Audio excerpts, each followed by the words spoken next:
He thought she was a drifter until she found the well and asked for her sister's bones. The bell above the door didn't ring, just opened, quiet like a grave cracking. She stepped inside, boots crusted in dried mud, hair pulled back like she'd done it in a broken mirror. The diner was half full, mostly old men nursing coffee and crumbs. Sheriff Harlan sat at the counter, radio beside him, hissing low. She walked straight to it. Didn't look at anyone, didn't say hello, just pressed, her fingers on the volume dial. "You don't touch a man's radio," Harlan said. She didn't move her hand. "That yours?" He stood. "It is." She turned her head slow, eyes like empty glass. "I'm looking for a well." Silence dropped. Even the coffee machine stopped whining. "A well?" She nodded. "And my sister's bones." The deputy at the table near the window chuckled. "Ain't no sisters in this county, just cows and broken men." She reached inside her coat, pulled something out, let it fall on the counter with a soft clink. A badge, but not from this county. Harlan stared. "Where'd you get that?" She gave it to me. "Who?" "The girl in the well." "You high?" She shook her head. "You remember her. Everyone does. You just buried it like everything else." Harlan reached for his radio. She grabbed it first. "I said, 'Don't touch.'" She called once. The woman said, "You heard her, but you didn't listen." The deputy stood now, hand on belt. "You need to leave, ma'am." "No, I need a shovel." Harlan looked at the badge again. His mouth opened. "Closed." "You said bones." She nodded. "She's waiting." The wind outside picked up. Dust scraped the windows. Harlan stared at the radio like it might speak. Then he said low and tight, "Get in the car." The woman smiled. Not warm, not cruel, just tired. I was already in it. The woman sat across from the sheriff.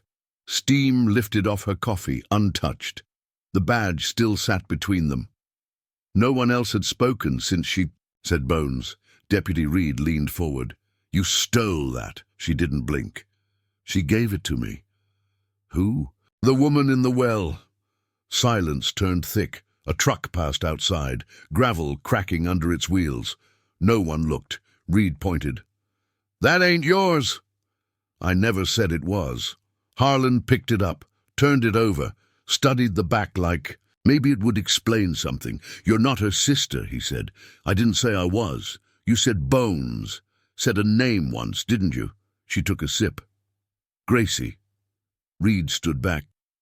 "That family's gone, all of them." She looked up, calm. "Not all.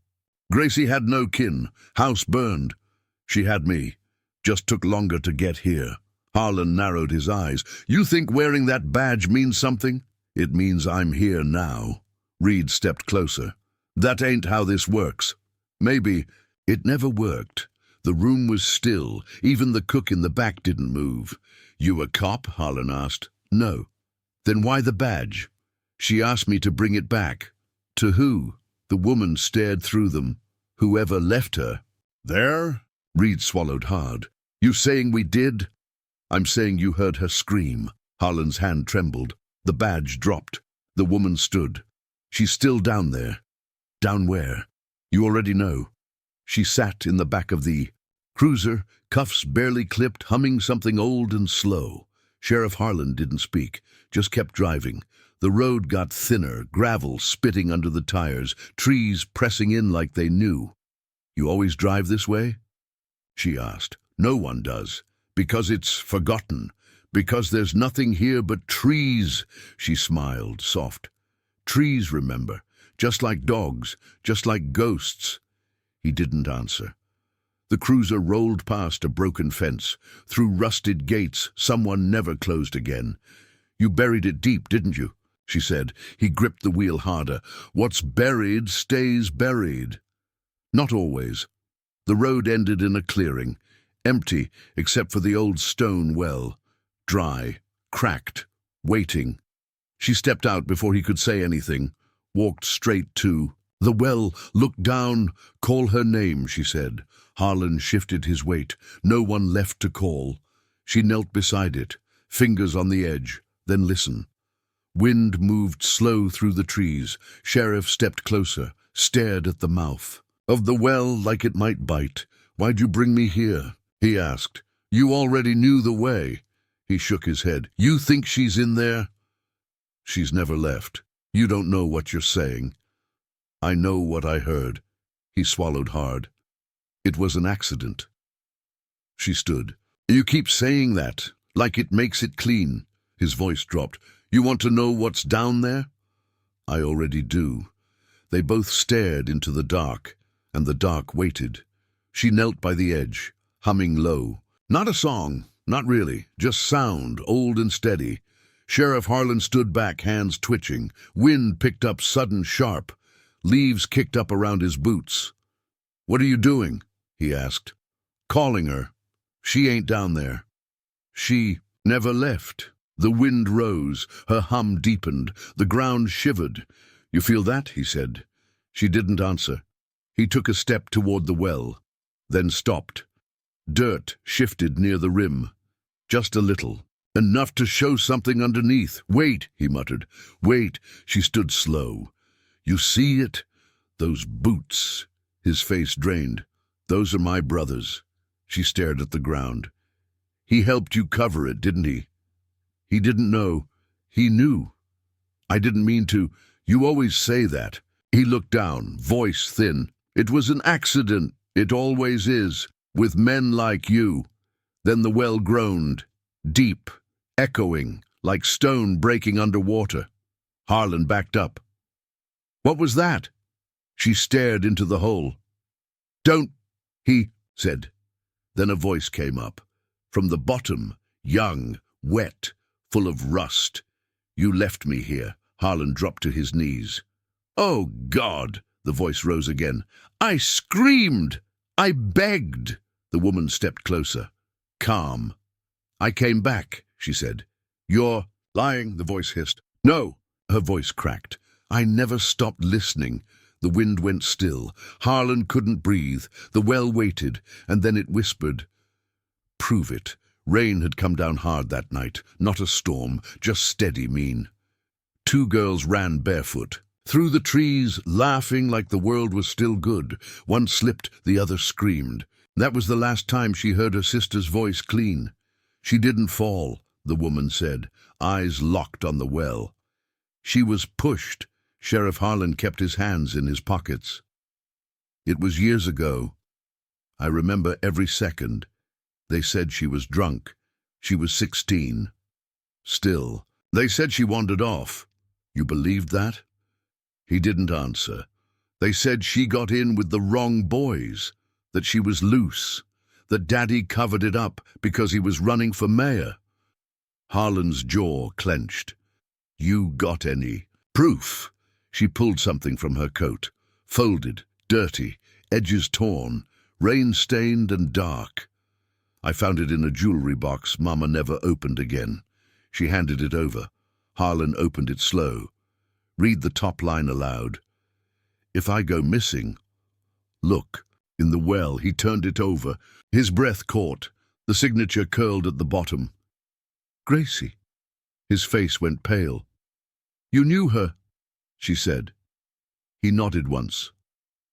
"She was loud. She was scared.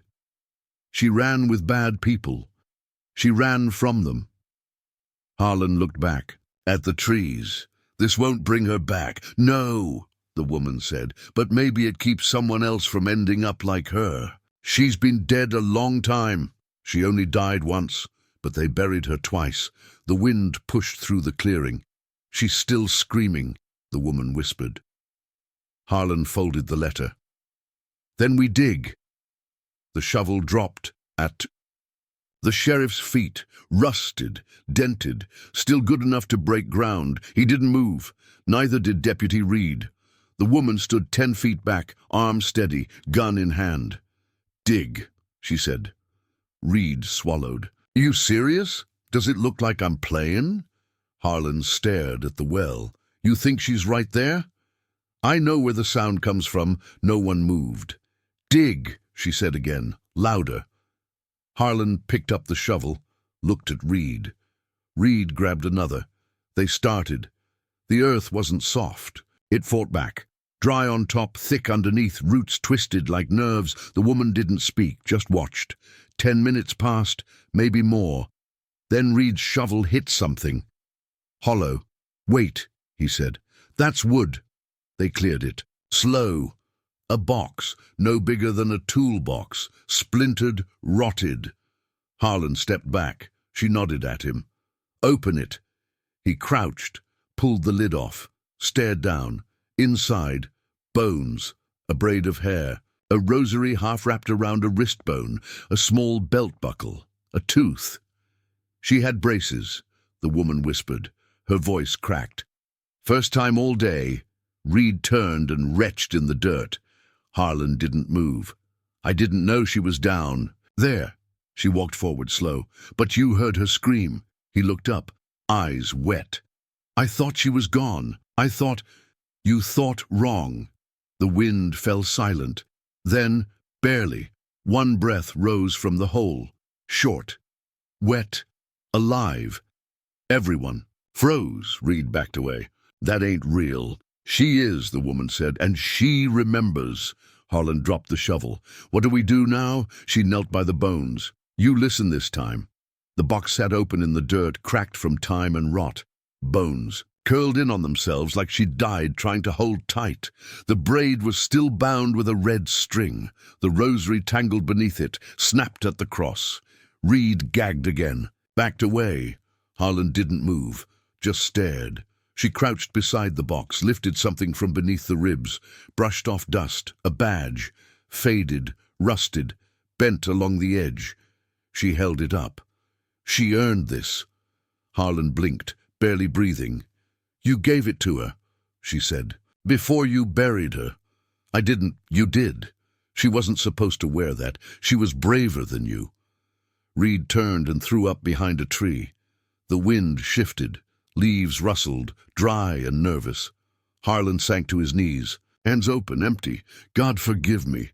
"Don't look up," she said. "What?" She stood, backed away from the hole. Her voice dropped. "She's not done." From the trees came a sound, not footsteps, not wind, something heavier, closer. Reed wiped his mouth. "You hear that?" Harlan looked toward the sound. "What the hell?" She didn't answer, just stared into the dark. "Between trunks. She's coming," the woman whispered. No one breathed. From the well, something shifted again. Bones clinked, not falling, rising. She remembers all of it. Harlan said nothing, just waited, hands still empty. Harlan stared into the box, like it held the edge of the world. The bones didn't move now, but he did, slowly. Lowered himself to the ground, hands shaking, boots sinking into soft dirt. "I thought if I buried her," he said, "I'd bury what I did." Reed stood back, arms folded across his chest, eyes wide. He didn't say a word. "I told myself she got what she asked for," Harlan continued. "She came at me, screaming, throwing that badge around like she meant something, like a girl like her could wear it proud." The woman stepped closer. "She did mean something." Harlan looked up at her. "You came back as her." She shook her head. "I'm not her." "You sound like her." I listened. He held up the rusted badge. "This used to mean something." "To her," the woman said. "To me, too. Once." He placed it in her hand, held it there. "She begged," he said, "and I didn't listen. I let the silence do the work. That's worse than killing." "You're right," she said. Harlan let go of the badge. "You want justice?" "No." Her voice was soft. "I want reckoning." Reed stepped forward. "You gonna shoot him?" "No." "Then what?" She turned toward the cruiser. "Let the fire finish it." Harlan didn't follow. He just whispered, "Then finish it." She stood beside the cruiser. One match left in her hand. The night pressed in. Trees watched. The wind held still, like it knew something sacred was about to break. Reed stepped forward, voice cracking. "What are you doing?" She looked at the gas line she'd split beneath the car, flicked the match once. "Wait, hold on now. I ain't burning the box," she said. I'm burning what carried her away like she was nothing." Reed looked at Harlan. "Say something." Harlan didn't move. "She's right. She's gonna set fire to a damn police cruiser. She's setting fire to me." The woman crouched, lit the match again. Flame danced on her fingers. "You buried her and kept driving," she said. "Like she was dirt, like she wasn't—" "A girl." "I know," Harlan whispered. "You put your badge back on. You shook hands, ate Sunday pie like she never screamed for help." "I know." She touched the flame to the cloth seat through the open door. It caught fast. Reed jumped. "Jesus!" "Back up," Harlan told him. "Let it burn." The fire swallowed the inside of the cruiser. Tires cracked. Paint blistered. "You don't get to forget," the woman said. Harlan nodded once. "Do it did for who?" she asked. "For all of them." The flames reached the sky. Sirens in the distance stirred the air. The woman didn't turn. She just watched it all burn. Reed's hands shook. "They'll come for you. They always do."